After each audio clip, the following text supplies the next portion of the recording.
Hello everybody and welcome to another video.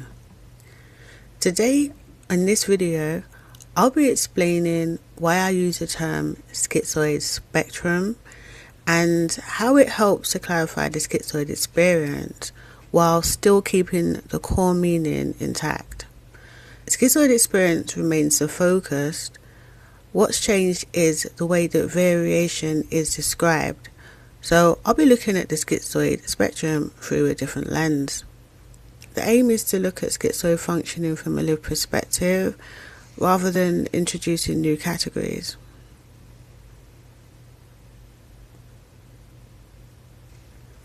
This slide introduces Fairbairn's description of schizoid condition types. It comes from a psychoanalytic tradition and was developed through clinical observation. The model organizes schizoid variation around internal division and distinct condition types. This is Fairbairn's model of the schizoid spectrum. I'm showing it here as a visual reference point. I have been over the spectrum in greater detail in past videos, however I won't be analyzing the model in this video.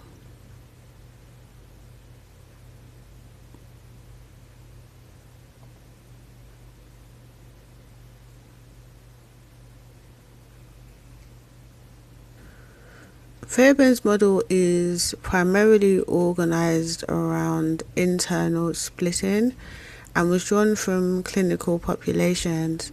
It also suggests progression under strain. This lens may have been useful in certain settings, however, it doesn't describe the everyday lived experience that many people with schizoid functioning relate to. My aim is to show variation in schizoid functioning based on how distance is used and regulated in everyday life. This slide shows the lens that I'm using to look at schizoid experience. Instead of condition types or severity, the spectrum here is organized around how central distancing becomes as a regulatory logic.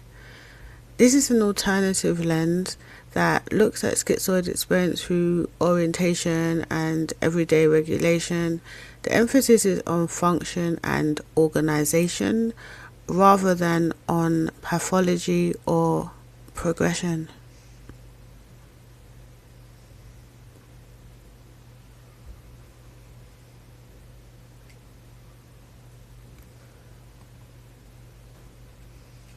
Schizoid orientation refers to the way that distancing is used as a functional logic.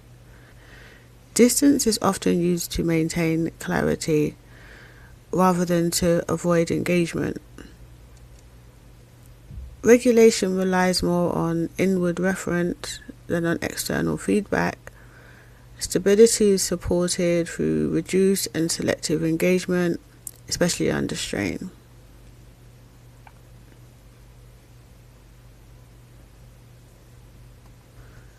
Across the schizoid spectrum, certain features remain consistent.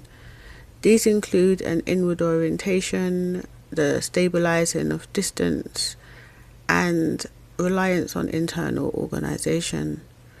These shared features hold across different presentations and different life histories.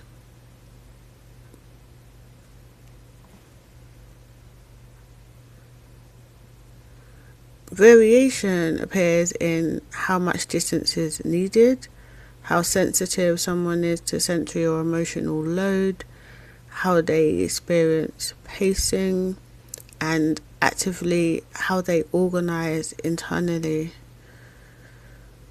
These differences don't indicate that there are different orientations. They reflect how a shared inward orientation makes greater or lesser use of distance, depending on the conditions it's responding to. Why different people use schizoid logic. Different pressures can lead to people to rely on the same distancing logic. For some, this relates to sensory strain. For others, relational strain or cumulative pressure. In some cases, internal complexity plays a role. The regulatory outcome can converge even when the pressures differ. In this video, I presented two different ways of looking at the schizoid experience. The psychoanalytic approaches have often focused on conditions, types, and internal division, mainly within clinical settings. The schizoid spectrum lens I'm using focuses instead on shared orientation and regulation. It allows variations to be described without hierarchy and keeps the lived experience as the main focus of understanding.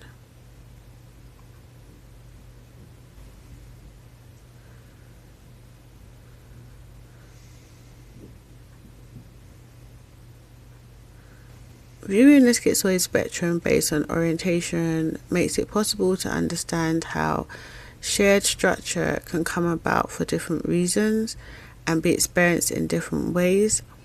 This gives language to schizoid variation without requiring it to be viewed through a pathologizing lens. For those who prefer written reflection or written content, I'm also exploring this material on Substack so that you can follow along at your own pace. You can find the description in the link below. And that's basically it. I thought it was important to come back to the schizoid spectrum and to view it through the lens of orientation. After getting a lot of feedback through my SSQ survey, I can now share with you what people have communicated from their internal lived experience. I will be continuing to go into more details about different ways that people along the schizoid spectrum experience distancing, pacing, and strain, so that you can gain more understanding about the different ways that schizoid functioning can manifest.